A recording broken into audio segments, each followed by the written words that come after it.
आजच्या पत्रकार परिषदेचं मुख्य विजन असं होतं की गेल्या 5-7 वर्षापासून नगर परिषद भुसावळ मार्फत माननीय पंतप्रधान नरेंद्रजी मोदी आवास योजना ही सुरू आहे आणि या आवास योजनेअंतर्गत राज्य शासन 1 लाख रुपये आणि केंद्र सरकार हे 1.5 लाख रुपये असं 2.5 लाख रुपयाचं अनुदान हे ज्याला घर नसेल आणि ज्याच्याजवळ 7/12चा उतारा किंवा सिटी सर्वेचा उतारा आहे अशा लोकांना थेट लाभ 2.5 लाख रुपयाचा होत असतो। हे अनुदान आहे, कुठल्याही प्रकारची त्यात फेड नाही।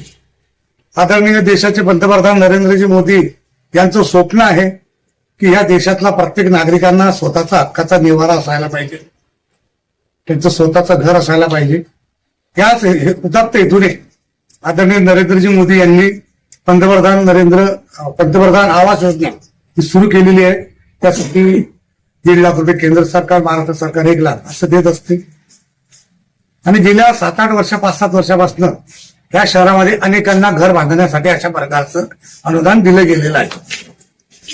तर नुकताच भुसावळ शहरात फडका रोड परिसरामध्ये एक कार्यक्रम झाला। तिथं या योजनेच्या संदर्भामध्ये माहिती देण्यासाठी कॅम्प घेण्यात आला। तर ते जीटी भारत या संस्थेच्या अंकिता लोखंडे, नगराध्यक्ष गायत्री भंगारे आणि त्यांच्या सोबतचे जे काही नगरसेवक असतील हे तिथं हजर होते। हजर असताना तिथं त्या बॅनरवरती आदरणीय देशाचे पंतप्रधान नरेंद्रजी मोदी किंवा या राज्याचे मुख्यमंत्री फडणवीस साहेब उर्फदेवा भाऊंचा कुठल्याही प्रकारचा फोटो लावण्यात आला नाही किंवा त्याबद्दलची कोणतीही माहिती तिथं समोर बसलेल्या लाभार्थ्यांना देण्यात आलेली।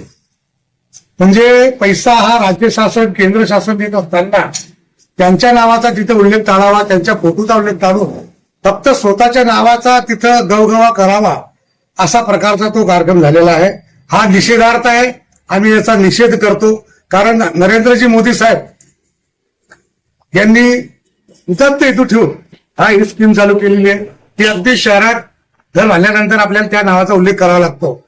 असे असताना स्वतःची टिमकी वाजवत असताना नरेंद्रजी मोदी साहेब आणि आपल्या राज्याचे मुख्यमंत्री देवेंद्रजी फडणवीस यांचा फोटो का लावला गेला नाही याच्या संदर्भामध्ये आम्ही निश्चितच तक्रार करणार आहे। आणि असा जो झोपडपट्टींचा सर्वे करण्यासाठी मुंबईहून आलेल्या अंकिता लोखंडे ज्या जीटी भारत म्हणून त्यांची संस्था आहे, त्या संस्थेला हे काम दिले गेलेलं आहे, त्यांनी सुद्धा या गोष्टीला विरोध केलेला नाहीये। आम्ही त्यांची सुद्धा पीएमओ कार्यालयास आणि मुख्यमंत्री कार्यालयात त्यांची आम्ही तक्रार दाखल करणार आहोत। कारण अशा प्रकारे हा देशाचे पंतप्रधान आणि आपल्या राज्याचे मुख्यमंत्री देवेंद्रजी फडणवीस यांचा अपमान आहे। कारण एखाद्या संविधानिक पदावर बसलेला माणूस हा कुठल्या जाती धर्माचा किंवा कुठल्या पक्षाचा नसतो, तो त्या देशाचा किंवा त्या राज्याचा प्रमुख म्हणून कुटुंब प्रमुख असतो। असे असताना त्यांच्या नावाचा उल्लेख टाळणे, त्यांचे फोटो न टाकणे हे केवळ निषेधार्थ आहे आणि याचा जाब आम्ही निश्चितपणे राज्य शासनाकडे तक्रार करून आम्ही तक्रार नोंदवणार।